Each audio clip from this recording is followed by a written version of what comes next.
Sa batong tahimik, inukit ng panahon, bawat hakbang pababa, patungo sa pag-aon. Mga batong humadlang, pilit mang sumikil, bawat galos sa paa, ginawang matitinding gilid. Naging agos na tahimik sa ilalim, natutong yumuko bago tumindig, at nang naipon ng lakas sa dibdib. Ako ang talon ng kasabangan, gigibon na ng pader na bumihag sa akin noon. Babagsak ng buo, tatayo ng may bagyong, yayanigin ng lupa sa bawat pagulong.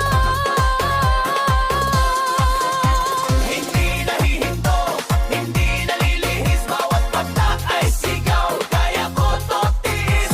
Ako bagyo ng kasabangan, dito magsisimula ang kwentong akin. Sa Kasabangan Farm.